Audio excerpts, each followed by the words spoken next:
பிரியமானவர்களே, ஆண்டவராகிய இயேசுவின் நாமத்தினாலே இந்த நாளிலும் கர்த்தருடைய வார்த்தை நாம் கேட்கும் முன்பாக பரிசுத்த ஆவியானவர் வேதத்தில் எழுதி வைத்திருக்கிறார். சத்தியத்தை அறிவீர்கள், சத்தியம் உங்களை விடுதலையாக்கும் என்று எழுதியிருக்கிறது. ஆகவே பிரியமானவர்களே, கர்த்தருடைய நாமத்தினாலே நாம் கர்த்தருடைய வார்த்தைக்குள்ளாக கடந்து செல்வோம். கர்த்தர் நமக்கு உதவி செய்வாராக. தேவனுடைய நாமத்திற்கு மகிமை உண்டாவதாக. எபிரேயரின் புஸ்தகம் 11ஆம் அதிகாரம். எபிரேயரின் புஸ்தகம் 11ஆம் அதிகாரம், அதிலே 8ஆம் வசனம் வாசிக்கலாம். விசுவாசத்தினாலே ஆபிரகாம் சுதந்திரமாக பெறப்போகிற இடத்திற்கு போகும்படி தான் சுதந்திரமாக பெறப்போகிற இடத்திற்கு போகும்படி அழைக்கப்பட்ட போது கீழ்ப்படிந்து தான் போகும் இடம் இன்னதென்று அறியாமல் புறப்பட்டு போனான். ஆண்டவருக்கு மகிமை உண்டாவதாக. அடுத்த வசனம் வாசிப்போம். விசுவாசத்தினாலே அவன் வாக்குத்தத்தம் பண்ணப்பட்ட தேசத்திலே பரதேசியை போல சஞ்சரித்து அந்த வாக்குத்தத்தத்திற்கு உடன் சுதந்திரராகிய ஈசாக்கோடும் யாக்கோபோடும் கூடாரங்களிலே குடியிருந்தார். பிரியமானவர்களே, ஆண்டவருக்கு மகிமை உண்டாவதாக. கர்த்தர் நல்லவர். இந்த பழைய ஏற்பாட்டு பரிசுத்தவானை குறித்து புதிய ஏற்பாட்டிலே இந்த நிருபத்தை எழுதின ஆசிரியர் அதை கொண்டு அந்த எபிரேய கிறிஸ்தவர்களுக்கு போதிக்கிறார். இது நமக்கு பக்தி விருத்திக்கு ஏதுவாக ஆவியானவர் நமக்கும் அதை எழுதி வைத்திருக்கிறார். ஆகவே ஸ்பர்ஜன் அவருடைய நாட்களிலே எஃப்டி மேயர் என்பவர், அவர் ஸ்பர்ஜன் ஊழியம் செய்த நாட்களிலே அவர் ஊழியம் செய்தவர். அவர் சொல்லுகிறார், இந்த ஆபிரகாம் அவர் விசுவாசத்தின் தகப்பன் மாத்திரமல்ல, அவர் யூதர்களுக்கு மிகவும் முக்கியமானவராக இருக்கிறபடியினாலே அந்த அவர்களுடைய வரலாற்று புஸ்தகத்திலே ஆராய்ந்து பார்த்து இந்த ஆபிரகாமை குறித்து அதிலே பார்க்கும்போது, ஆபிரகாம் அவர் பல விக்கிரகங்களை செய்து தலையில் சுமந்து விற்கிற அப்படிப்பட்ட ஒரு குடும்ப சூழ்நிலையிலிருந்து தேவன் ஆபிரகாமை தெரிந்து கொண்டார் என்று நாம் பார்க்கிறோம். பாருங்க, ஆதியாகமம் 12ஆம் அதிகாரத்தில் தேவன் அழைக்கும் முன்னதாகவே ஆபிரகாம் தன்னுடைய தனிப்பட்ட வாழ்க்கையிலே ஜீவனுள்ள தேவனை ருசி பார்க்க ஆரம்பித்தார். ஆகவே பிரியமானவர்களே, கர்த்தர் ஆபிரகாமோடு பல விதங்களிலே அவரோடு பேசி இருக்கிறார். நாம் பார்க்கிறோம், ஆதியாகமம் 12ஆம் அதிகாரத்திலே கர்த்தர் ஆபிரகாமோடு பேசுகிறார். ஆதியாகமம் 12ஆம் அதிகாரம் 1ஆம் வசனம். கர்த்தர் ஆபிரகாமை நோக்கி, நீ உன் தேசத்தையும் உன் இனத்தையும் உன் தகப்பனுடைய வீட்டையும் விட்டு புறப்பட்டு நான் உனக்கு காண்பிக்கும் தேசத்துக்கு போ. இங்கு கர்த்தர் ஆபிரகாமோடே சொல்லுகிறார். கர்த்தர் சொன்ன வார்த்தையின்படி தான் போகும் இடம் என்னதென்றும் அறியாதிருந்தும் அவன் அங்கு புறப்பட்டு போனான் என்று பார்க்கிறோம். பாருங்க, இந்த அழைப்பு என்பதை குறித்து நாம் பார்த்தோம்.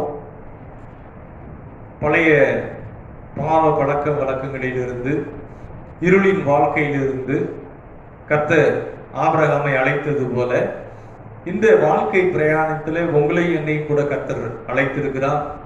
இயேசுவின் நாமத்தினாலே நாம் ரட்சிக்கப்பட்டிருக்கிறோம். கிறிஸ்துவுக்குள்ளாக கல்வாரி மூலமாக நாம் புது சிருஷ்டியாக்கப்பட்டிருக்கிறோம். கர்த்தர் நம்மையும் கண்மலையிலிருந்து வெட்டி எடுத்திருக்கிறார். நாம் ஒரு பாரம்பரியத்தில் இருந்தோம்.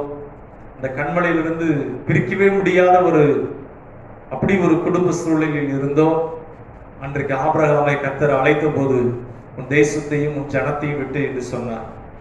பாருங்க, அப்போஸ்தலர் 7ஆம் அதிகாரத்திலே பார்க்கிறோம், மகிமையின் தேவன் ஆபிரகாமுக்கு தரிசனமானார் என்று பார்க்கிறோம். சொப்பனத்தின் மூலமாகவோ தரிசனத்தின் மூலமாகவோ தேவன் தம்மை ஆபிரகாமுக்கு வெளிப்படுத்தினார். பாருங்க, அப்போ இந்த ஜீவனுள்ள தேவனை பின்பற்றும்படியாக ஆபிரகாம் கர்த்தரை தரிசிக்க ஆரம்பித்தார்ல. மகிமையின் கர்த்தரை அவன் தரிசித்தான் என்று பார்க்கிறோம். அப்போஸ்தலர் 11ஆம் அதிகாரம், எபிரேயரின் புஸ்தகம் 11ஆம் அதிகாரம், அதிலே 8ஆம் வசனம் வாசித்தோம். கர்த்தர் அழைத்த போது தான் போகும் இடம் என்னதென்று அறியாதிருந்தும் அவன் கீழ்ப்படிந்து புறப்பட்டு போனான் என்று பார்க்கிறோம். விசுவாசத்திற்குரிய அடையாளமாக இருக்கிறது. தான் போகும் இடம் என்னதென்று பாருங்க, எண்ணி பாருங்க. நம்மை கர்த்தர் அப்படி அழைப்பாரானால், நம்மை அழைத்திருக்கிறார், நாமும் கூட அப்படிதான் கீழ்ப்படிந்து வந்திருக்கிறோம். இங்கு 8ஆம் வசனத்திலே நாம் பார்க்கிறோம், அறியாமல் புறப்பட்டு போனான். இன்னதென்று அறியாமல். பாருங்க, அந்த கீழ்ப்படிதலை காண்பிக்கிறது. நீங்கள் நானும் கூட ஆண்டவர் இயேசு நம்மை நேசித்து சோர்ந்து போன நேரத்திலே, கண்ணீரோடு கைவிடப்பட்டிருந்த நேரத்திலே, எல்லாராலும் வெறுக்கப்பட்டிருந்த நேரத்திலே ஆண்டவர் நம்மையும் அழைத்தார். நாமும் விசுவாசத்திற்கு கீழ்ப்படிந்து பழைய பாவங்களை விட்டு, கர்த்தரை விட்டு தூரமா இருக்கிற காரியங்களை எல்லாம் விட்டு கர்த்தருக்காக நம்மை அர்ப்பணித்து வந்திருக்கிறோம். பாருங்க, இதுதான் அழைப்பின் நிச்சயமாக இருக்கிறது. 9ஆம் வசனம் வாசிப்போம். எபிரேயர் 11:9. எபிரேயர் 11:9. விசுவாசத்தினாலே அவன் வாக்குத்தத்தம் பண்ணப்பட்ட தேசத்திலே பரதீசை போல சஞ்சரித்து அந்த வாக்குத்தத்தத்திற்கு உடன் சுதந்திரராகிய ஈசாக்கோடும் யாக்கோபோடும் கூடாரங்களில் குடியிருந்தார். பிரியமானவர்களே, ஆண்டவருக்கு மகிமை உண்டாவதாக. இது ஒரு சரியான மொழிபெயர்ப்பு என்ன சொல்லப்பட்டிருக்கிறது என்று சொன்னால், பரதேசி அப்படின்னு சொன்னா ஃபாரினர் அப்படின்னு சொல்லப்பட்டிருக்கிறது. ஆபிரகாம் பொன்னும் வெள்ளியும் உடைய சீமானான பரதேசி. பரதேசி அப்படின்னா ஒண்ணுமே இல்லாம கையேந்துகிற நிலைமையில் அல்ல. அவரிடத்துல இருந்ததை குறித்து சொல்லப்பட்டிருக்கிறது. ஆபிரகாம் பொன்னும் வெள்ளியும் மிருக ஜீவன்களும் வேலைக்காரரும் வேலைக்காரிகளும் உடைய சீமானாய் இருந்தார். பாருங்க, இதை நிறைய பிரசங்கிமார் என்ன பண்ணிடுறாங்க, ஆபிரகாமுக்கு ஒண்ணுமே கிடையாது, அவர் ஒரு பரிதாபமான ஒரு வாழ்க்கை, நாமும் அல்லேலூயா அப்படின்னு சொன்னா இந்த பூமியில ரொம்ப ஐயோ அல்லேலூயா அப்படின்னா ஒன்றுமே இல்லாத ஒரு கூட்டம் அப்படின்னு சொல்லி தவறான ஒரு டீச்சிங். பாருங்க, அப்படி அல்ல. சங்கீதம் 112ஆம் சங்கீதத்துல கூட அல்லேலூயா என்றுதான் ஆரம்பிக்கிறது. அல்லேலூயா என்று சொல்லிட்டு அதுல வரிசையா வருகிறது, அவனுடைய வீட்டிலே ஆஸ்தியும் ஐஸ்வர்யமும் தங்கி இருக்கும் என்று எழுதியிருக்கிறது. அது மாத்திரமல்ல, அவன் இருதயத்தின் காரியங்களை குறித்து கர்த்தரே சொல்றார். சூழ்நிலை கண்டு அவன் பயப்பட மாட்டான், கர்த்தர் அவனோடு இருப்பார், அவனை ஆசீர்வதிப்பார், அவன் நித்திய கீர்த்தி உள்ளவன் என்றெல்லாம் சொல்லப்பட்டிருக்கிறது. அப்போ அல்லேலூயா அப்படின்னு சொன்னா ரொம்ப பரிதாபமான ஒன்று அல்ல, அல்லேலூயா என்று சொன்னால் மகிமையான ஒன்று. பாருங்க, அப்போ ஆபிரகாம் பரதேசி அப்படின்னு சொன்னா ஸ்ட்ரேஞ்சர், பில்கிரிம். பாருங்க, அதனுடைய அர்த்தம் அதான் சொல்லப்பட்டிருக்கிறது. அப்ப பரதேசி அப்படின்னா என்னன்னா, எல்லாமே இந்த பூமியில உடையவராக இருக்கிறார், ஆனா எதன் மேலும் இச்சை உடையவராக அல்ல, எதையும் தனக்கென்று மூட்டை கட்டி கொள்ளுகிறவராக அல்ல. நான் இந்த பூமியிலே தேவன் எனக்கு இதெல்லாம் கொடுக்கிறார், எனக்கு கர்த்தர் தான் ஆதாரம் அப்படிங்கிறத தான் இந்த நாளிலே நாம் பார்க்க போகிறோம். இப்ப பரதேசி அப்படின்னு சொன்னா ஏதோ ரொம்ப பரிதாபமான ஒன்றும் இல்லாத வாழ்க்கை அல்ல. பரதேசி என்று சொன்னால் எல்லாம் இருந்தும் கர்த்தரை மாத்திரம் சார்ந்து வாழ்கிற, தனக்கென்று மூட்டை கட்டி கொண்டு அப்படி இல்லாதபடி கர்த்தரை கனம் பண்ணுகிற அப்படி ஒரு ஜீவியம் உள்ள ஒரு வாழ்க்கை தான் இங்கு சொல்லப்பட்டிருக்கிறது. ஆண்டவருக்கு மகிமை உண்டாவதாக. அடுத்ததாக எபிரேயரின் புஸ்தகம், அதிலே நாம் பார்க்கிறோம் 9ஆம் வசனத்திலே நாம் பார்த்தோம். திரும்ப அதை நான் வாசிக்கிறேன்.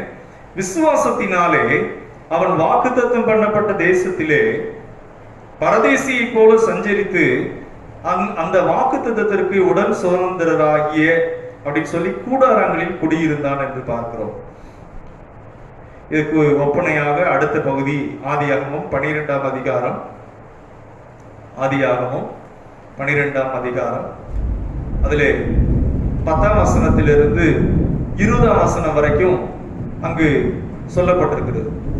பாருங்க, ஆபிரகாமை கர்த்தர் அழைத்தார். அழைத்த உடனே கர்த்தர் ஆபிரகாமுக்கு ஆசீர்வாதங்களை தருகிறார், நான் உன்னை பெரிய ஜாதியாக்கி என்று சொல்லி. அதே அதிகாரத்திலே ஆதியாகமம் 12ஆம் அதிகாரம், அதை கவனிக்கலாம். 10ஆம் வசனத்திலிருந்து 20ஆம் வசனம் வரை அங்கு ஒரு பஞ்சம் உண்டாகிறது. பாருங்க, எப்பயுமே இந்த பஞ்ச நாட்கள் வரும்போதுதான் நாம் யாரை நம்பி இருக்கிறோம், யாரை விசுவாசிக்கிறோம் என்பது அங்கு விளங்க ஆரம்பிக்கிறது. ஆண்டவரா இயேசுவின் நாமம் மகிமைப்படுவதாக. நான் 1990ஆம் வருஷம் ஆண்டவர் இயேசுவை அறியும்படி கர்த்தர் எனக்கு உதவி செய்தார். 91ஆம் வருடம் நான் இயேசுவை ஆண்டவராக ஏற்றுக்கொண்டேன். ஆண்டவர் ஏற்றுக்கொண்ட என்னைக்கு ஏற்றுக்கொண்டனோ பாருங்க, அன்றைக்கு நான் ஏற்றுக்கொள்ளவில்லை என்று சொன்னால் மரித்து போயிருப்பேன். என்னுடைய வாழ்க்கை ஒரு சமாதானம் இல்லாத நிலையிலே மனம் உடைந்து காணப்பட்டேன். இயேசுவை இரட்சகராக நான் ஏற்றுக்கொண்டேன். பாருங்க, அந்த இயேசுவை ஏற்றுக்கொண்டதுனாலே அது வரைக்கும் எனக்கு இருந்த ஒரு மரியாதை, ஒரு கணம் பாருங்க, எல்லா உறவினர்கள் மத்தியிலும் ஒரு வித்தியாசமாக புறக்கணிக்கப்பட்டேன். வேற எதற்காகவும் அல்ல, அக்கிரமம் செய்ததுனாலேயோ வீட்டுக்கு இந்த கடமையை செய்யாததுனால அல்ல, இயேசுவை ஏற்றுக்கொண்டதினாலே. ஆண்டவர் அப்படிதான் என்னை வேறு பிரித்தார். அடுத்து அந்த பைபிள் காலேஜ் போகிற அந்த அனுபவம் கிட்டத்தட்ட ஒரு 10 வருடம் மிகவும் எனக்கு எந்த ஆதாரமும் கர்த்தரா இயேசு ஒருவர் தான் அப்படிங்கிறதுல பழக்க வைக்கப்பட்டேன். பாருங்க, அப்படி ஒவ்வொருவரையும் கர்த்தர் அப்படிதான் தெரிந்து கொள்ளுகிறார். உங்களையும் கூட ஆண்டவர் அப்படிதான் தெரிந்து கொண்டிருப்பார். ஒருவேளை உங்களுடைய முந்தின தலைமுறையிலே ஆண்டவரை ஏற்றுக்கொண்டிருக்கலாம். ஆபிரகாமை கூட கர்த்தர் கண்மலையிலிருந்து வெட்டி எடுத்தார் என்று பார்க்கிறோம். பாருங்க, என்னையும் கூட அந்த வித்தியாசமான சூழ்நிலையிலே எனக்கு நல்ல ஞாபகம் இருக்கு. இந்த ஊழிய பயிற்சி படிக்கும் போது நான் கையில பணம் என்பது கரெக்டா இந்த டிராவலுக்குரிய பணம் தான் என் கையில இருந்தது. செலவுக்கு என்று சொல்லி ஒவ்வொரு மாதம் கர்த்தர் தான் எனக்கு சந்திக்கணும். பாருங்க, ஏற்கனவே இதை நான் சொல்லி இருக்கிறேன். ஒவ்வொரு மாதமும் ஜெபிப்பேன், ஆண்டவரே தேவைகளை கர்த்தர் சந்திங்க அப்படின்னு சொல்லி. அதுக்கு வரைக்கும் எங்க வீட்டு சூழ்நிலைனாலும் சரி, இல்லை என்னுடைய வயதின் அனுபவத்தில் யார்கிட்டையும் நான் எதையும் கேட்ட அனுபவம் கிடையாது. எனக்கு இது வேணும், இது தாங்க, அது ஒருத்தரையும் இப்படி கேட்டு வாங்கி பழக்கம் கிடையாது. ஆனா கர்த்தருடைய அழைப்புன்னு வரும்போது கர்த்தரிடத்தில் ஜெபிக்க ஆரம்பித்தேன். கர்த்தர் ஆச்சரியமாய் நடத்தினார். ஆண்டவர் அவர் அழைத்த அழைப்பை அதில் உறுதிப்படுத்தினார். ஆண்டவர் மகிமை உண்டாகட்டும். அதாவது வித்தியாசமான அந்த பஞ்ச நாட்கள் என்று சொல்லப்பட்டிருக்கு. அதான் விசுவாசத்திலே நாம் வளருகிறதற்கு ஏதுவான சூழல். எதுவுமே எந்த சோர்ஸுமே இருக்காது. ஆனா கர்த்தரை சார்ந்து இருக்கத்தக்கதாக, கர்த்தரை நேசிக்கத்தக்கதாக, கர்த்தர் எவ்வளவு ஆச்சரியமாய் நம்மை நடத்துகிறார், எப்படிலாம் நம்மை போஷிக்கிறார் என்பதை ருசி பார்க்கத்தக்கதாக. உங்களுக்கு அந்த அனுபவம் இருந்திருக்கும். கர்த்தர் நல்லவர். அந்த அனுபவத்துக்கு பிற்பாடு 2020 கர்த்தர் போதுமானவராக இருக்கிறார். கர்த்தர் வெட்கப்பட விடவில்லை. ஏனென்றால் அன்றைக்கு அந்த பாதையில கடந்து வரும்போது ரொம்ப வித்தியாசமாக, இன்றைக்கு இந்த கொரோனா நாட்கள் என்று சொல்லும்போது ரொம்ப பார்க்கறப்ப எல்லாரும் பயந்து ஒரு நடுக்கமான சூழ்நிலை காணப்படுது. இதை காட்டில அந்த விசுவாச பாதை என்பது அடுத்த நேரம் எதுவுமே கண்ணுக்கு நமக்கு சோர்ஸ்ன்னு எதுவுமே தெரியாது. முழுவதும் ஆண்டவரை சார்ந்து வாழ்ற ஒரு வாழ்க்கை. பாருங்க, ஆபிரகாமும் அப்படித்தான் இந்த பஞ்ச நாட்கள் என்று நாம் பார்க்கிறோம். பிரியமானவர்களே, அங்கு அதை வாசிக்கலாம். ஆதியாகமம் 12ஆம் அதிகாரம் 10ஆம் வசனம். அத்தேசத்திலே பஞ்சம் உண்டாயிற்று. தேசத்திலே பஞ்சம் கொடிதாயிருந்தபடியால் ஆபிரகாம் எகிப்து தேசத்திலே தங்கும்படி அவ்விடத்துக்கு போனான்.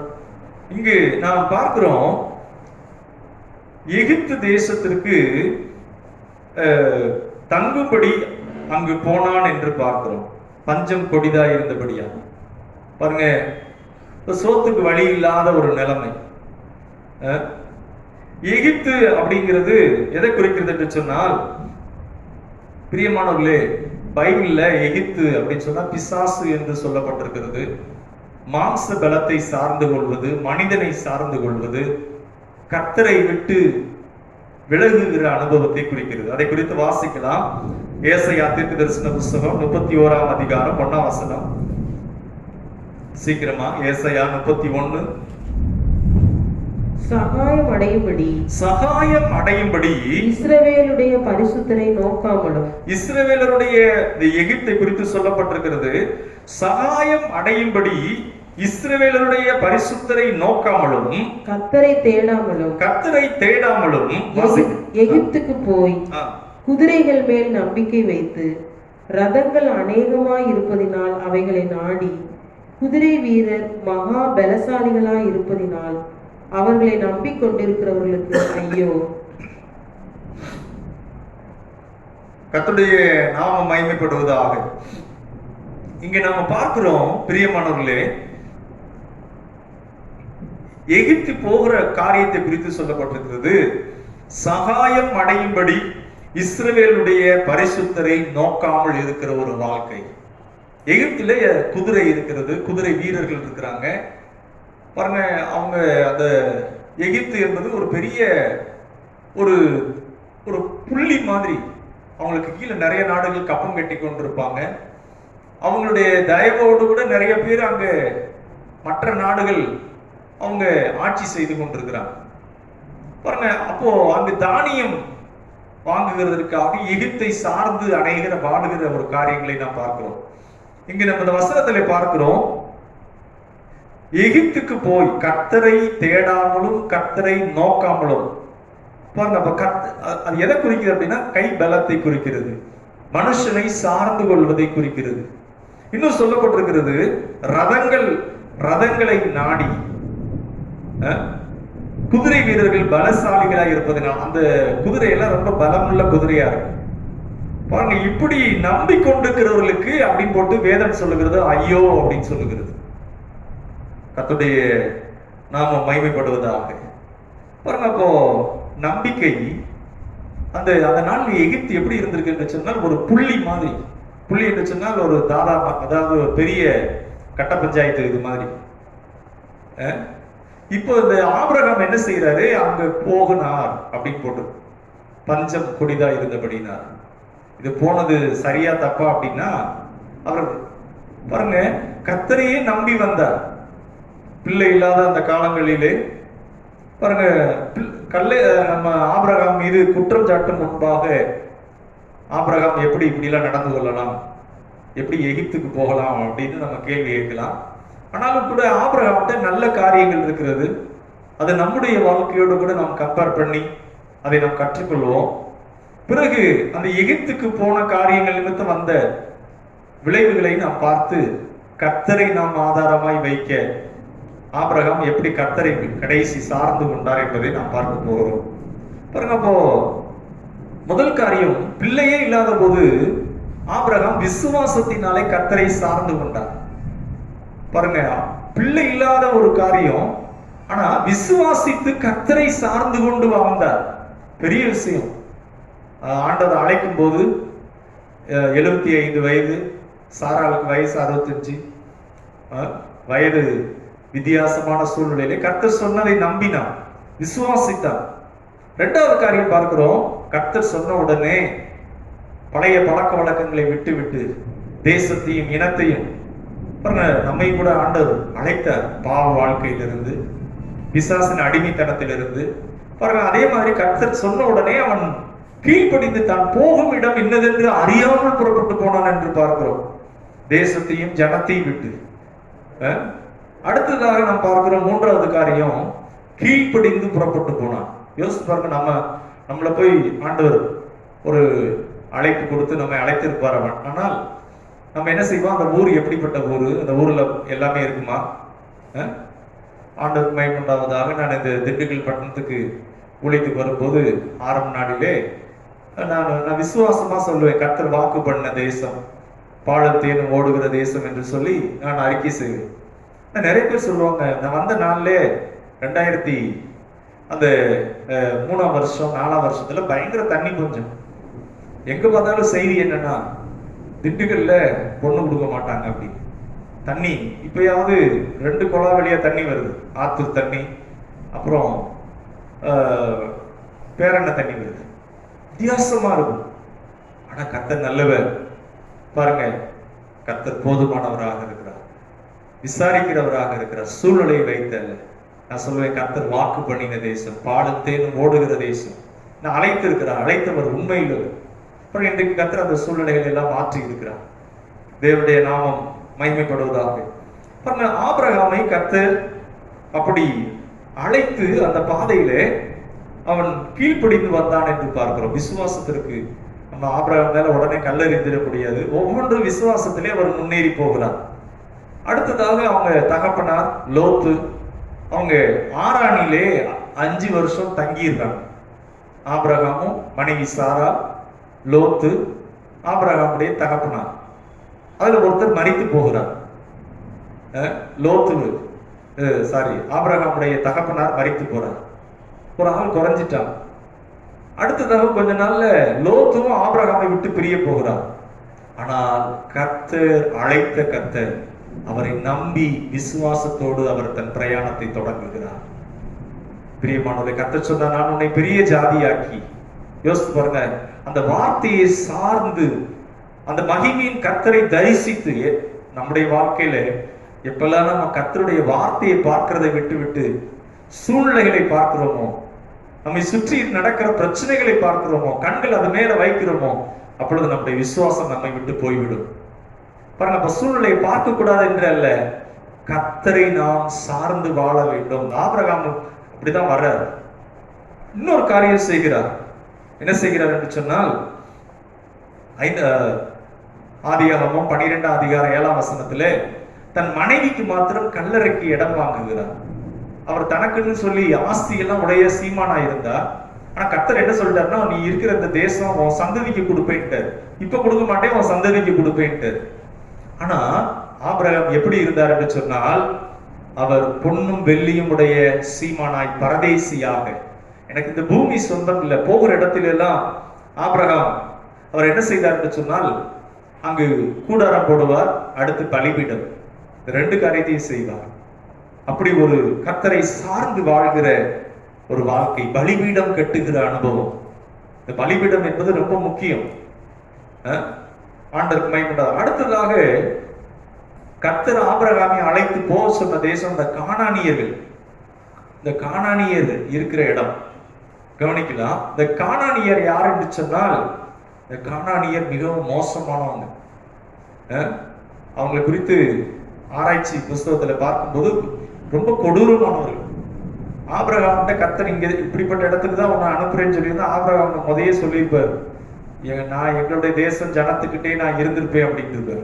ஆனா கர்த்தர் சொன்ன காரியத்திற்கு போகிற இடம் என்னன்னு தெரியல, ஆனா விசுவாசித்து கீழ்ப்படிந்து போனான். இந்த நல்ல காரியங்கள் எல்லாம் ஆபிரகாமுக்குள்ளே நாம் பார்க்கிறோம். பிரியமானவர்களே, இந்த மேற்கூறிய இந்த 6 காரியங்களை நாம் பார்க்கிறோம். ஆனா 7வது காரியம் என்னன்னா, பாருங்க, வேலைக்காரங்க சொல்லியிருப்பாங்க, நமக்கு நம்மகிட்ட இருக்கிற மிருக ஜீவன்களுக்கு இன்னும் 2 நாள் தான் சாப்பாடு இருக்கு, பயங்கர பஞ்சமா இருக்கு, எல்லாரும் எகிப்துக்கு போறாங்க. இன்னும் சொல்லியிருப்பாங்க, தானியம் இல்லை சாப்பாட்டுக்கு. அந்த நிலைமை வரும்போது என்ன செய்வது என்றே தெரியவில்லை. நாம் இருந்தா கூட நாமும் கூட என்ன பண்ணியிருப்போம், இப்படிப்பட்ட சூழ்நிலையில என்ன செய்யறது அப்படின்னு சொல்லி நம்ம சொல்லியிருப்போம். ஆபிரகாம் ஒரு சரியான நிலையில தான் அவர் அங்கு போனார் என்று நாம் சொல்லுவோம். பாருங்க, அப்போ இந்த விசுவாசத்தை குறித்து நாம் பார்க்கும்போது ஆபிரகாம் என்ன பண்ணிருக்கலாம், குழந்தையே இல்லாத போது கர்த்தர் குழந்தையை வாக்கு பண்ணி அதை நிறைவேற்றுவேன் சொன்னவர், நாம் போகிற இடம் என்னதென்று அறியாத நிலையிலும் கர்த்தரை நம்பி வந்திருந்தார். பாருங்க, யாருனே தெரியாத இடத்துல விசுவாசத்தோடு கடந்து வந்தார். இப்ப என்ன பண்ணிருக்கலாம், ஆண்டவரே இப்படிலாம் என்ன நடத்தினி, இந்த சாப்பாடு பிரச்சனை ஒரு பிரச்சனை இல்லை, நல்ல ஒரு விசுவாசத்தில் இருக்கிறவர்னா கர்த்தரை கூப்பிட்டு பெற்றிருந்திருக்கலாம். ஆனா சூழ்நிலை மத்தியிலே அவர் என்ன பண்ணிட்டார், இந்த எகிப்துக்கு புறப்பட்டு போனார் என்று பார்க்கிறோம். விசுவாசத்தை குறித்து நாம் பார்க்கும்போது இஸ்ரவேலர்கள் அவங்களுடைய அந்த நெருக்கடியான நிலையிலே முன்னாடி செங்கடல், பின்னாடி பார்வோனுடைய ராணுவம். பாருங்க, அப்ப என்ன செய்யறதுன்னே தெரியல. ஜனங்கள் கர்த்தரை நோக்கி கூப்பிடுகிறார்கள். அப்ப கர்த்தர் மோசேக்கு பேசுகிறார், உன் கையில் இருக்கிற கோலை நீட்டு என்று சொல்லுகிறார். ஆச்சரியத்திலும் ஆச்சரியம், அவருடைய கர்த்தருடைய ஓங்கிய புயமும் பலத்த கரமும் செங்கடலின் மேலே நீட்டப்பட்டது. கர்த்தர் அவர் புயத்தை நீட்டினார். இன்னொரு இடத்துல அப்படி சொல்லப்பட்டிருக்கிறது.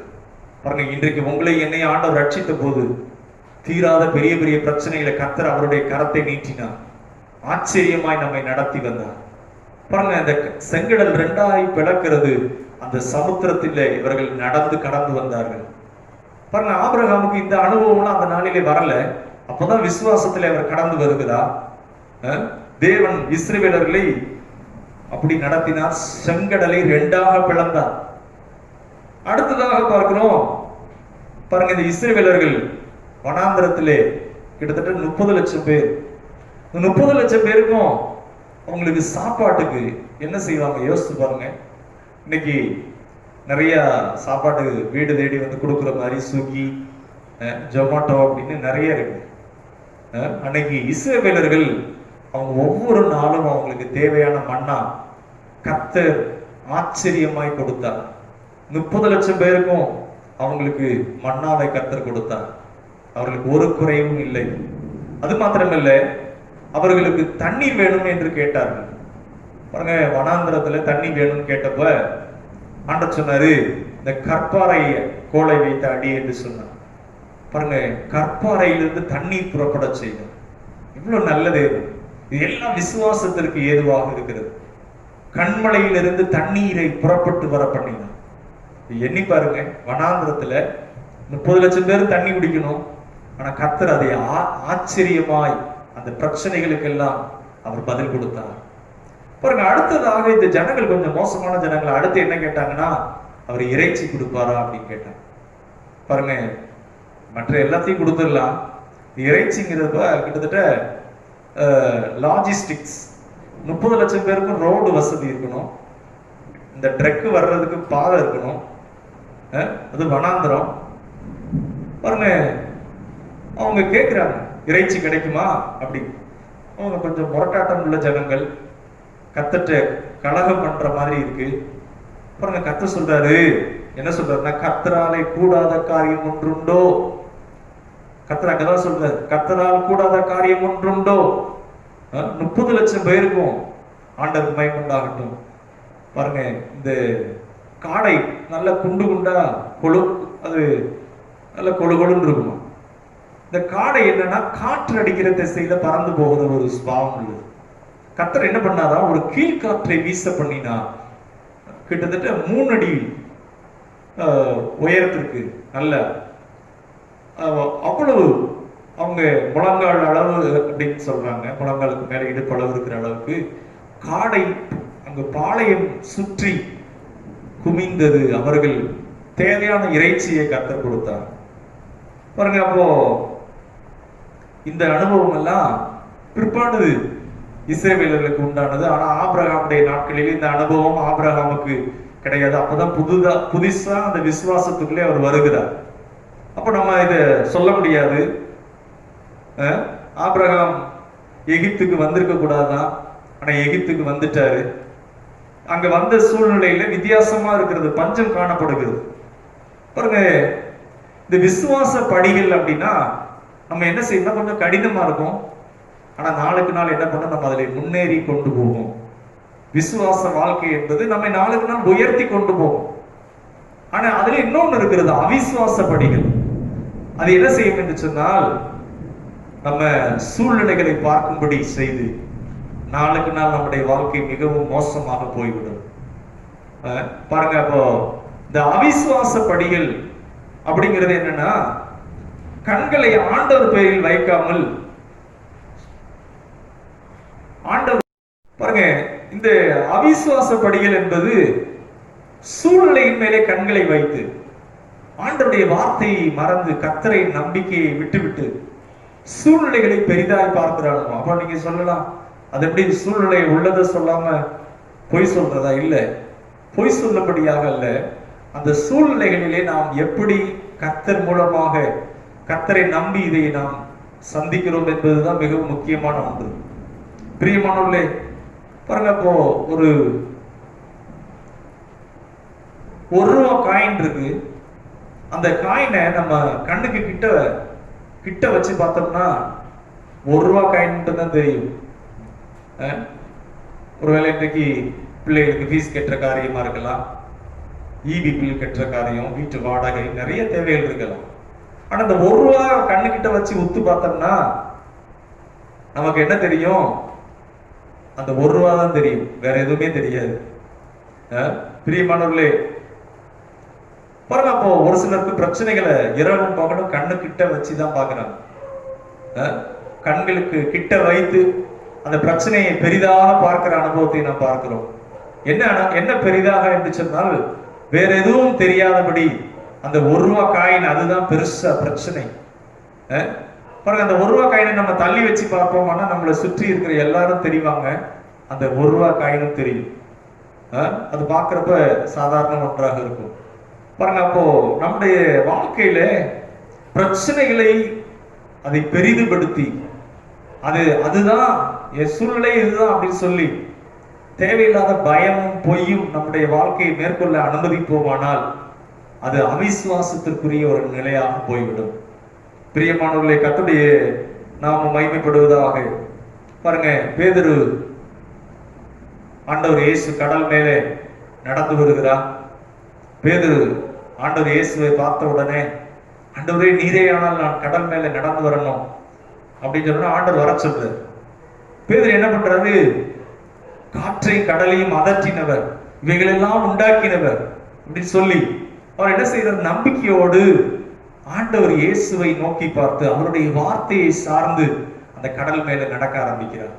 பிரியமானவர்களே, இந்த படகுல இருக்கிற இந்த சீசர்கள் சொல்லியிருப்பாங்க, பாருங்க, இயேசு கடல் மேல நடந்து வர்றாருன்னு அது வேற பயமா இருக்கு, ஆச்சரியமா இருக்கு.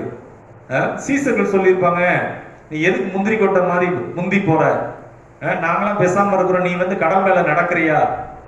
அங்க பாரு, அலைய பாரு எவ்வளவு பெருசா இருக்கு, கடல் எப்படி கொந்தளிக்குது பாரு, இப்படி எல்லாம் ஏதாவது சொல்லியிருப்பாங்க. பாருங்க, இந்த பேதுரு இயேசுவை நோக்கி நடந்த போது, வார்த்தையை சார்ந்து நடந்த போது, இன்றைக்கும் உங்களுடைய வாழ்க்கையில என்னுடைய வாழ்க்கையிலும் நாம் வார்த்தையை பார்க்காமல் இயேசுவை நோக்காமல் பிரச்சனைகளையும் சூழ்நிலைகளையும் இந்த உலகத்தில் இருக்கிற ரிப்போர்ட், பலவிதமான காரியங்கள், பயத்தின் காரியங்கள், அதை நாம் நோக்கி பார்ப்போமானால் நம்முடைய வாழ்க்கையை நம்பிக்கையற்று எல்லாம் அவிசுவாசத்திலே முடிந்துவிடும். நாம் நம்முடைய நிலைமைகளிலே பறிகொடுக்கிறவர்களாக இருப்போம். பிரியமானவர்களே, ஆண்டவருக்கு மகிமையுண்டாவதாக. பாருங்க, அப்போ பேதுரு ஆண்டவரை பார்த்தபோது அவர் எந்த பிரச்சனையுமே இல்லை. அதே போல சீசர்கள், அதே போல வேவு பார்க்க போன 12 வேவுக்காரர்கள், ஆண்டவர் சொன்னாரு, அந்த தேசத்தை உங்களுக்கு ஒப்பு கொடுத்தேன், நீங்க போய் என்ன செய்யுங்க, அதை போய் பார்க்கறதுக்கு ஒரு 12 பேர் அனுப்புறாங்க. அப்ப இவங்க மனதில் என்ன நினைச்சிருக்கணும்? கர்த்தர் அந்த தேசத்தை நமக்கு ஒப்பு கொடுத்தார், ஒப்பு கொடுத்தேன் என்று சொன்னார், ஆகவே நிச்சயமா என்ன செய்வார்? ஒப்பு கொடுப்பார். இன்றைக்கு நமக்கு வேதத்திலே வாக்கு பண்ணி இருக்கிறார். அந்த வாக்கு நமக்கு வித்தியாசமான சூழல் இருந்தாலும் கர்த்தர் வாக்கு பண்ணி இருக்கிறார், நிச்சயமா நிறைவேற்றுவார்.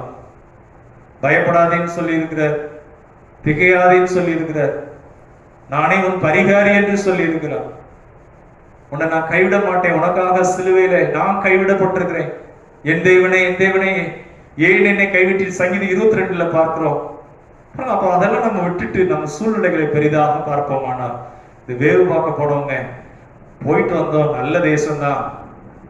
என்ன சொன்னாங்கன்னா, அங்கு ஏனாக்கியரை பார்த்தோம், அங்கு எரிகோ மதிலை பார்த்தோம்.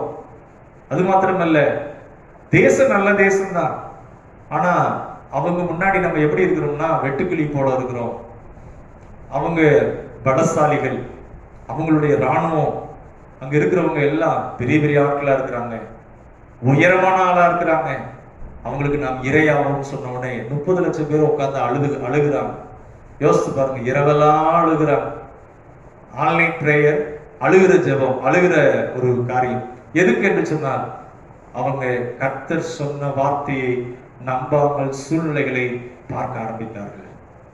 பிரியமானவர்களே, ஆண்டவருடைய நாமம் மகிமைப்படுவதாக. கர்த்தர் தேசத்தை கொடுத்தார் என்று சொன்னா நாம் அதை என்ன செய்யணும்? ஆமென், கர்த்தர் சொல்லி இருக்கிறார். நிச்சயமாக செங்கடலை பிளந்தவர், அதில் நம்மை சுகமாய் நடத்தி கொண்டு வந்தவர் எங்கும் அப்படியே செய்வார். ஆமென் என்று சொல்லி இருந்திருக்கலாம்.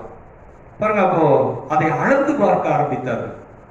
இன்னைக்கு நமக்கும் கூட நம்மை சுற்றி எத்தனையோ வியாதிகள் இருக்கலாம், எத்தனையோ தீமைகள் இருக்கலாம். அதை நாம் அளந்து பார்க்கும்படியாக அல்ல, அதன் மத்தியிலே கர்த்தரை நோக்கி பார்க்கும்படி, கர்த்தருடைய அன்பு, கர்த்தருடைய இரக்கம், கர்த்தருடைய வாக்குத்தத்தம், அதை நாம் நோக்கி பார்க்க அழைக்கப்பட்டிருக்கிறோம். பிரியமானவர்களே, பாருங்க, ஆபிரகாமை குறித்து நான் பார்க்கிறோம். ஆதியாகமம் 12ஆம் அதிகாரத்திலே, ஆதியாகமம் 12ஆம் அதிகாரம், அதில் வாசிக்கும் போது கர்த்தர் ஆபிரகாமை அழைத்தார். உன்னை நான் பெரிய ஜாதியாக்குவேன், உன்னை ஆசீர்வதித்து உன் பெயரை எல்லாம் சொன்னாரு. இந்த ஆபிரகாம் என்ன செஞ்சாப்புல அப்படின்னா, தான் போகும் இடத்திலே 7ஆம் வசனத்துல போட்டிருக்கு, கர்த்தர் ஆபிரகாமுக்கு தரிசனமாகி அந்த இடத்திலே ஒரு பலிபீடத்தை கட்டினான். ஆபிரகாம் 2 காரியம் செய்வாப்புல. போற இடத்துல கூடாரம் போடுவாப்புல, தன் வேலைக்காரர்கள் வேலைக்காரிகளுக்கு, தன் குடும்பத்திற்கு. அடுத்ததாக பலிபீடம். அங்கே அந்த அந்த பகுதியில் இருக்கிற ஜனங்களை எல்லாரும் பார்த்திருக்கிறாங்க. ஆபிரகாம் ஆராதிக்கிற தேவன் வித்தியாசமாக கற்களை வைத்து அதிலே பலிபீடம் கட்டி கர்த்தரை தொழுது கொண்டான் என்று பார்க்கிறோம். 2 காரியமும் இருக்கும். ஒன்று கூடாரம், இன்னொன்று பலிபீடம். யோசித்து பாருங்க, இந்த பலிபீடத்தை தான் போகிற கூடாரம் எங்கெல்லாம் போடுகிறானோ அங்கெல்லாம் பலிபீடம் கட்டுகிறான். பலிபீடம் என்பது கர்த்தரை சேவிக்கிற அனுபவம். உங்கள் வாழ்க்கையில பலிபீடம் இருக்கிறதா? கர்த்தரை நேசிக்கிறீங்களா? கர்த்தரை ஆராதிக்கிறீங்களா? கர்த்தரை கனம் பண்றீங்களா? பாருங்க, இந்த 2 அனுபவம். கூடாரம் என்று சொன்னால் எனக்கு இந்த பூமி சொந்தம் அல்ல, கர்த்தர் தான் எனக்கு சொந்தம் அப்படின்னு சொல்லுகிற அனுபவத்தை குறிக்கிறது. அடுத்ததாக இன்னொரு காரியம் பார்க்கிறோம், அவன் பலிபீடம் கட்டினான். போகிற இடமெல்லாம் பாருங்க, 50 வருஷம் ஆனாலும் அந்த பலிபீடம் அப்படியே தான் இருக்கும். ஏன்னா கல்லுகளினாலே பலிபீடம் கட்டப்பட்டது. கர்த்தருடைய நாமம் மகிமைப்படுவதாக. பாருங்க, அப்போ ஆனா பாருங்க, எகிப்துக்கு போன போது அங்கு இந்த பலிபீடம்ங்கிற காரியமே அங்க இருக்காது. ஏன் அப்படின்னா, எகிப்து அப்படின்னு சொன்னா சோத்துக்காக, பஞ்ச நாட்களிலே சோத்துக்காக அங்க போகிற ஒரு நிலைமையாக இருக்குது.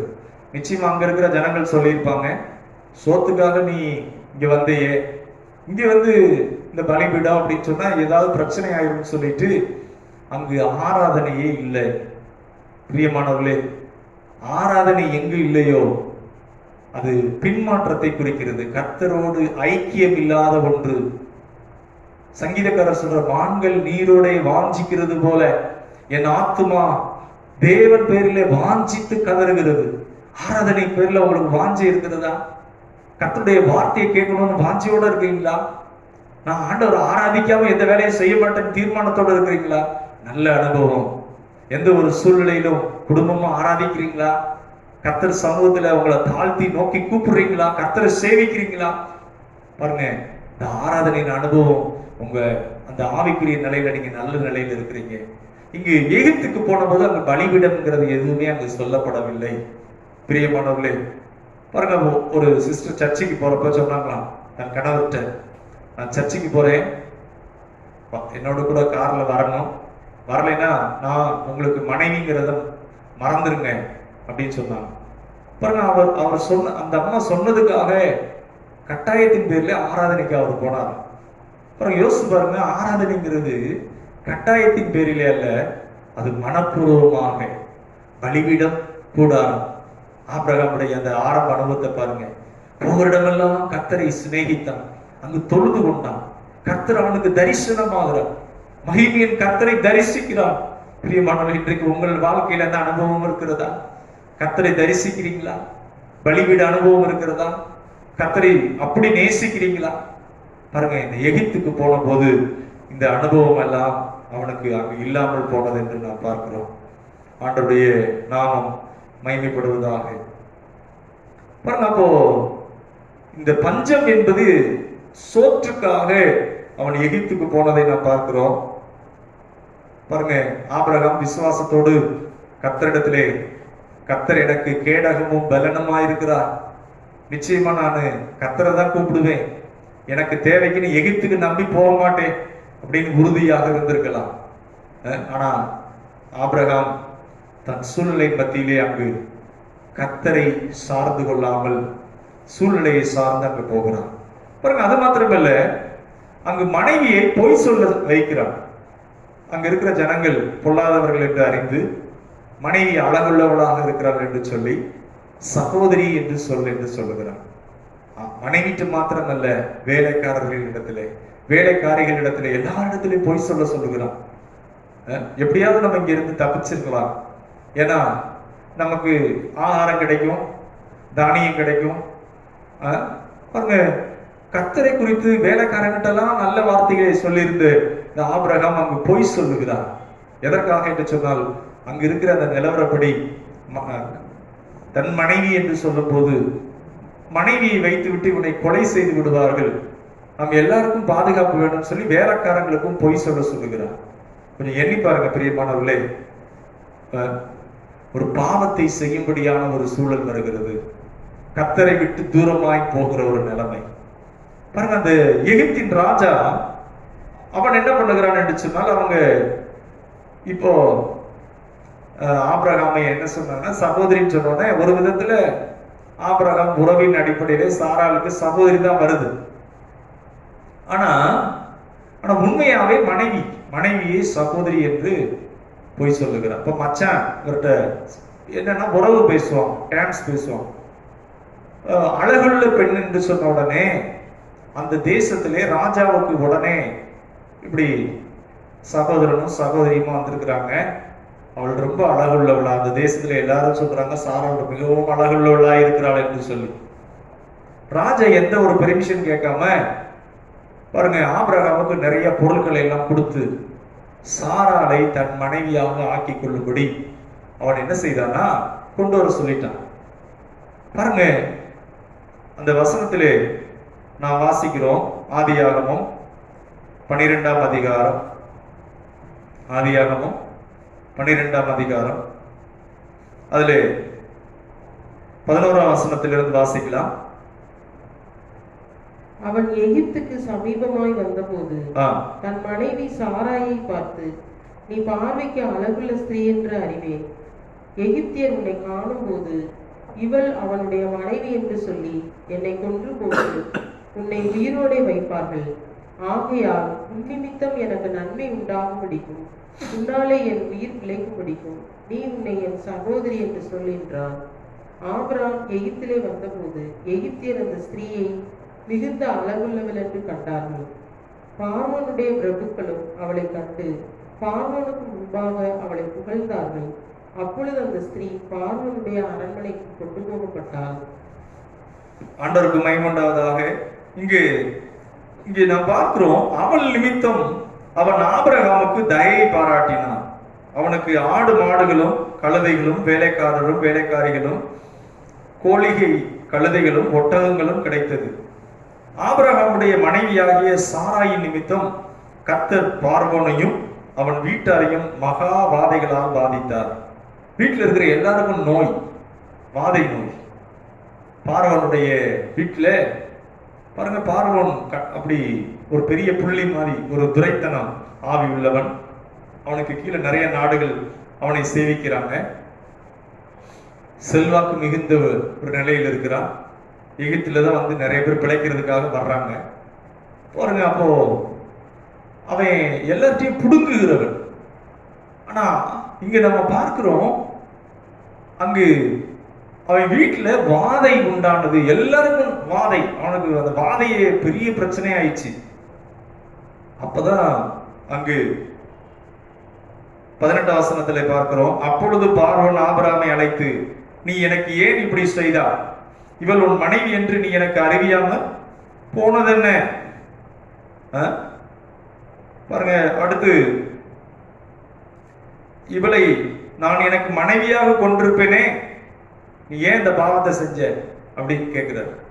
பாருங்க, யோசிச்சு பாருங்க. இந்த எஃப்டி மேயர்ங்கிறவர் சொல்றாரு, இந்த ஆபிரகாம் சாராளுடைய வம்சத்துல தான் ஈசாக்கு வரணும். இந்த ஈசாக்குடைய வம்சத்துல இயேசு கிறிஸ்து கல்வாரி மூலமாக உலகம் முழுவதும் ரட்சிப்பு உண்டாக வேண்டும். இதுதான் தேவனுடைய திட்டம். ஆனா ஆபிரகாம் பண்ண ஒரு மிஸ்டேக். தேவன் என்ன பண்ணாரு, அதை கூட அந்த இடத்துல அதை சரி செய்யும்படியாக அங்கு இடைபடுகிறார், வாதை உண்டாகும்படியாக. அதனால ஆபிரகாமுக்கு அதிர்ச்சியா இருக்கும். சாராள் அப்படி கொண்டு போனாங்கன்னே நெஞ்செல்லாம் அப்படியே உடைந்து போன நிலையில இருந்திருப்பார். ஆனா கர்த்தர் அங்கு இடைபடுகிறார். ஏனென்றால் தேவன் அந்த மனிதனை அழைத்தபடியினாலே ஒருவேளை பலவீனம் இருந்தாலும் அதன் மத்தியிலே கர்த்தர் அங்கு இடைப்பட்டு அந்த பெரிய ஒரு தீமையிலிருந்து தப்பு வைக்கிறார். ஒருவேளை பாருங்க, சாரால் அந்த பார்வோனுக்கு மனைவியாக்கப்பட்டிருந்தா அப்படி ஒரு சந்ததி உருவாயிருக்கும். ஆனா கர்த்தர் அதை தடை பண்ணினார். பாருங்க, ஒரு ஆபிரகாம் கர்த்தரை நோக்காமல், கர்த்தரை சார்ந்து கொள்ளாமல், நம்முடைய வாழ்க்கையில எந்த சூழ்நிலைகளை வைத்து கர்த்தரை நோக்காமல், கர்த்தரை சார்ந்து கொள்ளாமல், மனுஷ பலத்தை நம்பி எகிப்துக்கு போகிற அனுபவம் இருக்குமானால் நம்முடைய வாழ்க்கையை சரி செய்து கொள்வோம். பிரியமானவர்களே, அது நம்முடைய வாழ்க்கையை அநேக காரியங்கள் நம்மை நஷ்டப்படுத்தி விடும். அடுத்ததாக நாம் பாருங்க, இந்த 2 காரியம் சொல்லப்படுகிறது. என்னவென்று சொன்னால், நம்முடைய வேலை, முதலாளி, வியாபாரம், இது எல்லாமே மீன்ஸ். பாருங்க, இது நமக்கு கர்த்தர் நம்ம கொடுக்கிற ஒரு ஏது. வேலை பார்க்கறது, சம்பளம், முதலாளி. ஆனா சோர்ஸ் என்னவென்று சொன்னா, கர்த்தர் தான் நமக்கு சோர்ஸ், கர்த்தர் தான் நமக்கு ஆதாரம். பிரியமானவர்களே, ஒரு நேரம் வேலை இருக்கும், வேலை இல்லாமல் கூட போய்விடும். ஆனா கர்த்தர் நமக்கு ஆதாரமாக இருப்பார். எந்த நிலையிலும் கர்த்தர் நம்மை கைவிட மாட்டார். பிரியமானவர்களே, வனாந்தரத்திலே அவர் வழிகளை உண்டாக்குகிறவர். கர்த்தரை குறித்து சொல்லப்பட்டிருக்கிறது. பாருங்க, அப்போ அந்த பார்வோன் தான் கொடுத்ததெல்லாம் அவன் எல்லாத்தையும் புடுங்குகிறவன். ஆனா கர்த்தர் அங்க இடைப்படுகிறார். கொடுத்ததை நீ அப்படியே வச்சுக்கோ அப்படிங்கிறாங்க. ஆபிரகாம் பொன்னும் வெள்ளியும் உடைய சீமானாக புறப்பட்டான் என்று சொல்லப்பட்டிருக்கிறது. கர்த்தருடைய நாமம் மகிமைப்படுவதாக. பாருங்க, அப்போ ஒரு ஊழியக்காரர் மதுரையிலிருந்து அந்த நத்தம் போற வழியில ஒருத்தர் அவர் எனக்கு ஃபோன் பண்ணார். நீங்க ஏற்கனவே இந்த பகுதிக்கு ஊழியத்துக்கு வந்திருக்கிறீங்க அப்படின்னு சொல்லி அந்த ஊழியக்காரர் ஃபோன் பண்ணி என்கிட்ட கேட்டாரு, எனக்கு ஊழியத்திலே தேவைகள் இருக்கிறது, எனக்கு இதுவரைக்கும் நான் ஜனங்களை நம்பி இருந்தேன், அவங்க உதவி செய்தாங்க, இப்போ எனக்கு மிகவும் கஷ்டமா இருக்கு, நான் ஊழியத்தை விட்டுறலாம்னு நினைக்கிறேன். அப்போ அவருக்கு நான் சொன்னேன், உங்களை அழைத்தவர் ஒரு நாளும் கைவிட மாட்டார், அவர் போதுமானதற்கும் அதிகமானவர், உங்கள் சூழ்நிலைகளை வைத்தல்ல, அதன் மத்தியிலே நிச்சயமாக அழைத்த கர்த்தர் உங்களை கைவிடாத தேவன் அப்படின்னு சொல்லி அவருக்கு கர்த்தருடைய வார்த்தையை சார்ந்து கொள்வதை குறித்து சொல்லிக் கொடுத்தேன். அவர் கரெக்டா 1 மாசம் கழிச்சு ஃபோன் பண்ணாரு, பாஸ்டர் நீங்க சொல்லி கொடுத்தீங்க, இப்ப எனக்கு குறைவே இல்லை, நான் நல்லா இருக்கேன் அப்படின்னு சொன்னார். பாருங்க, அநேகர் இன்னைக்கு என்னன்னா அவங்களுடைய வேலையை ஆதாரமாக வைக்கிறாங்க. அது நமக்கு உதவி செய்கிற ஏதுவான ஒன்று. ஒரு சிலர் தங்களுடைய எஜமானனை ஆதாரமாக அல்லது அவங்கள்ட்ட இருக்கிற பிக்சட் டெபாசிட் அதை இல்ல. பிரியமானவர்களே, கர்த்தர் தான் நமக்கு ஆதாரம். கர்த்தரை நாம் ஆதாரமாக கொள்ளும் போது நமக்கு ஒரு குறைவும் உண்டாகாது. பிரியமானவர்களே, நம்முடைய சூழ்நிலைகள் எல்லாம் வித்தியாசமா இருந்தாலும் நம்முடைய தகப்பன் அவர் ஐஸ்வர்ய சம்பன்னர், வானத்தை பூமி உண்டாக்கினவர், அதை வைத்து நம்மை போஷிப்பார். பாருங்க, இன்னைக்கு பங்கு சந்தைங்கிறாங்க, ஜிடிபி அப்படிங்கிறாங்க, அதை வைத்து தேவன் அல்ல. நம்முடைய தேவன் ஒரு நாளும் அவருக்கு பஞ்சம் என்பதே கிடையாது, அவருக்கு குறைவே கிடையாது, அவருக்கு இல்லைங்கிறதே கிடையாது. வானத்தையும் பூமியும் உண்டாக்கின கர்த்தரிடத்திலிருந்து உங்களுக்கும் எனக்கும் ஒத்தாசை வரும். சங்கீதக்காரர் சொல்றாரு, அவரிடத்திலிருந்து எனக்கு ஒத்தாசை வரும். பாருங்க, நம்முடைய இருதயமும் அப்படித்தான் இருக்கணும்.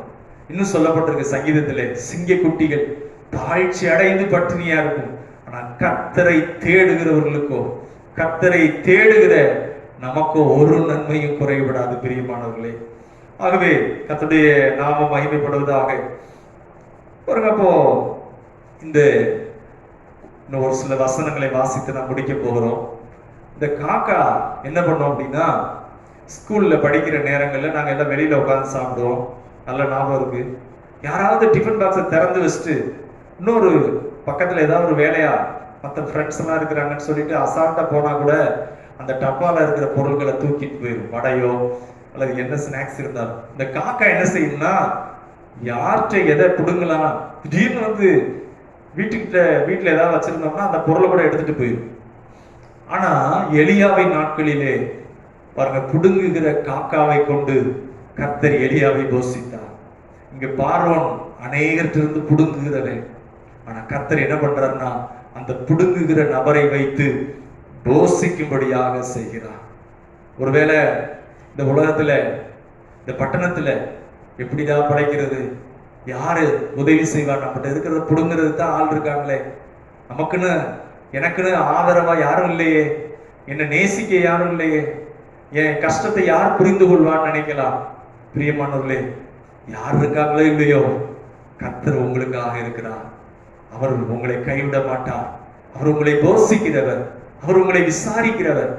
பாருங்க, அன்றைக்கு அது வித்தியாசமான சூழ்நிலையிலே பார்வோன்ட்டு இருக்கிறதை பிடுங்கி கர்த்தர் ஆபிரகாமுக்கு கொடுத்தார். ஆண்டவருடைய நாம மகிமைப்பட. இன்னொரு சிலர் சொல்லுவாங்க, என்ன சொல்லுவாங்கன்னா, ஒரு ஊழியக்காரர் சொன்னாராம், அந்த அந்த ஊர்ல 5 ரூபா காணிக்கை கொடுக்கறதே பெரிய விஷயங்க. ஆனா அநேக மனிதர்கள் அவ்வளவு பிஸ்னாரியா இருப்பாங்க. பாருங்க பிரியமான, இன்றைக்கு நமக்கு மனிதர்கள் அல்ல, நம்மை அழைத்த கர்த்தர், நம்மை தெரிந்து கொண்ட கர்த்தர், அவரை நாம் ஆதாரமாக வைப்போமானால் நமக்கு ஒரு குறைவும் இருக்காது. கர்த்தருடைய நாம மகிமைப்படுவதாக. ஒருவேளை ஆபிரகாமை போல தவறான விதத்திலே கண்களை நீங்கள் எகிப்து மேல வைத்திருக்கலாம்.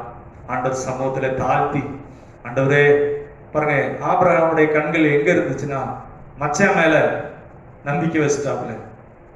அதனால வந்த விளைவுகளை நாம் பார்க்கிறோம். ஒருவேளை நீங்கள் கூட மனுஷனை நம்பி அல்லது சூழ்நிலைகளிலே உங்களுடைய பலத்தை நம்பி கர்த்தரை விட்டு தூரமாய் போயிருக்கலாம். ஆண்டவர் சமூகத்துல ஆபிரகாம் மனம் திரும்பினது போல, ஆபிரகாம் கர்த்தரிடத்திலே தன்னை சரி செய்து கொண்டது போல, நீங்களும் கூட ஆண்டவரே என் கண்களை நான் தவறா பதிய வச்சிட்டேன், இந்த மன்னிங்க ஆண்டவரே அப்படின்னு சொல்லி தேவ சமூகத்திலே உங்களை தாழ்த்துங்க. பிரியமானவர்களே, நிச்சயமா கர்த்தர் உங்களுக்கு அவரிடத்திலிருந்து ஒத்தாசை அனுப்புவார். நாம் பார்க்கிறோம், ஆபிரகாமின் ஆசீர்வாதம் என்று சொல்லி கர்த்தர் ஆபிரகாமுக்கு தயை பண்ணினார், கிருபை செய்தார், இரக்கம் பாராட்டினார். பாருங்க, கல்வாரியின் மூலமாக, இயேசு கிறிஸ்து மூலமாக இந்த ஆபிரகாமின் ஆசீர்வாதம் உங்களுக்கும் உண்டாகும், உங்களுடைய கையின் பிரயாசத்துல உண்டாகும், உங்களுடைய சரீரத்துல உண்டாகும். கர்த்தர் உங்க குடும்ப வாழ்க்கையில செய்வார். உங்களுடைய நம்பிக்கையற்ற நிலையில இருக்கிறீங்களா, கர்த்தர் உங்களுக்கு ஆதாரமாக உதவி செய்வார். அவரை நம்பி இருக்கிற நீங்கள் ஒரு நாள் வெட்கப்பட்டு போக மாட்டீங்க. அவரை தேடுங்க, அவரிடத்திலிருந்து உங்களுக்கு சகாயம் வரும். கர்த்தர் உங்கள் கண்ணீரையும் துடைப்பார்.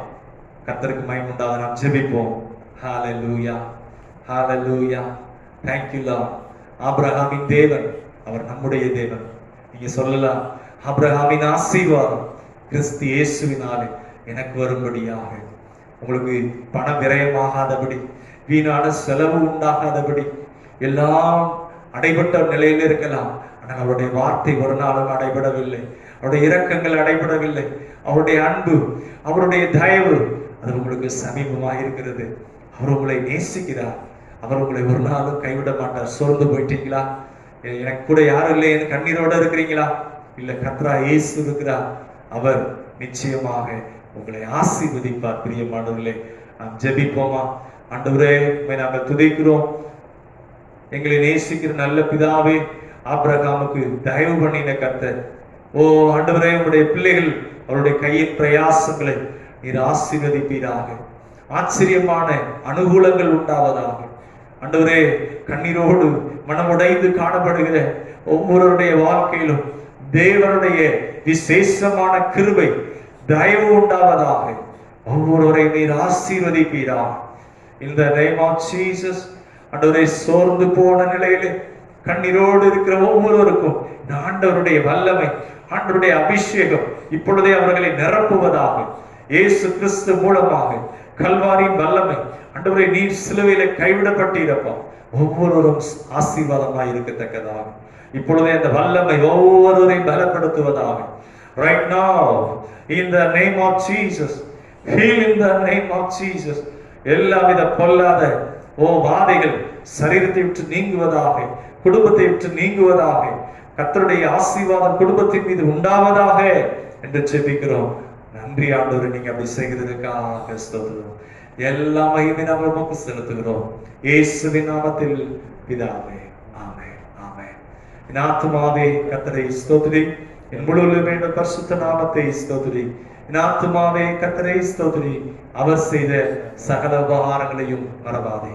நம்முடைய கர்த்தராகிய இயேசு கிறிஸ்துவின் கிருபையும் பிதாவாகிய தேவனுடைய அன்பும் பரிசுத்த ஆவியானவருடைய அன்னிய ஐக்கியம் வழிநடத்தலும் சமாதானமும் ஆறுதலும் நம் அனைவரோடும் இன்றும் என்றும் சதா காலம் இருப்பதாக.